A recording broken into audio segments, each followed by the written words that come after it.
But joining us in studio right now, our good friend Dr. Joe Congeni from Akron Children's Hospital. Good morning, Dr. Joe. Hey, Ray. How you doing this morning? I'm doing good this morning. What do you have? Good. I want to just talk a little bit about, hey, is this going to get to be standard of care with the Tua treatment? I wanted to just get a chance to say his last name because I love the way Tua Tagovailoa. So Tua's, you do that as well as anyone. Okay, all right. So now, what about Giannis? Can you say Antetokounmpo? There you go. You know just what everybody says in sports? They call him the Greek freak because they don't want to say his name. That's right. So with Tua last year, of course, a very common sports injury, a high ankle sprain, but during the playoff time, when you have more time, they actually operated on his ankle, so he was able to return to play. He played 28 days later. This time it would be 20 days since the Tennessee game when he'd play LSU on Saturday. So that's a very short period of time. But the discussion is high ankle sprains are so getting to be, and they've gotten to be so common in sports like basketball, football, soccer, other sports where you're moving laterally, twisting, landing funny.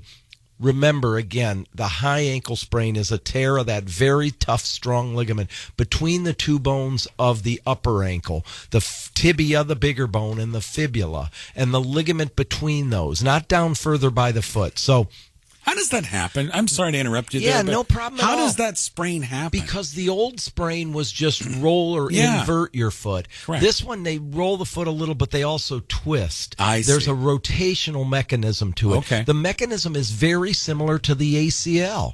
And so the ACL is that twist injury that we all see up at the knee. The twist injury at the foot actually spreads the ankle apart, and that's exactly what happens, and you tear this tough, strong ligament, and then every time you step down, those two bones are not stable, and the tibia and fibula spread apart, and they cause pain, and people can't push off, and people don't play at their best, and we know they're really hard to rehabilitate. So the surgeon down at Alabama has really gone to something that not many other people in the country are doing, is in a very short period of time doing this surgery called a tightrope. I talked about it one other time here. Two really tight bands, a rope that has a little give to it, attached to a very small metal plate on either side of the ankle, and they put this tight rope in there, pull the two bones together, stabilize it a little bit so that the body then can do the rest of its work and heal in more quickly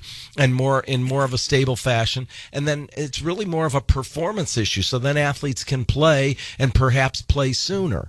But you know the deal for us. Hey, after you've done 100 of these or 200 of these, come back and let us know, does it work? There's not that many. There's a handful of really high-level athletes. Otherwise, what we do, we put kids in a brace that brings those two bones together, a brace that actually tightens up around those two bones and brings them together, and they strengthen the ankle. And of course, playing in a brace isn't easy. It hurts every time they push off. They have weakness and other things sometimes, but a lot of skeptics say if you put a person, if they're good enough to be able to play in 2.5 or 3 weeks, they could have played in a brace and a rehab, and it might have been the same thing. So a lot of skeptics out there saying, hey, I'm just not so sure, and yet this is a real stepping forward in a different kind of treatment of this very common sports injury. What does this do? Because this guy that you're talking about with Alabama is being has been talked about as a number one pick in the NFL draft. What does this type of injury 2 years in a row do to his future? Are there long-term effects of this? Actually, I think not at all. And that's a place where maybe this surgery isn't such a bad thing, because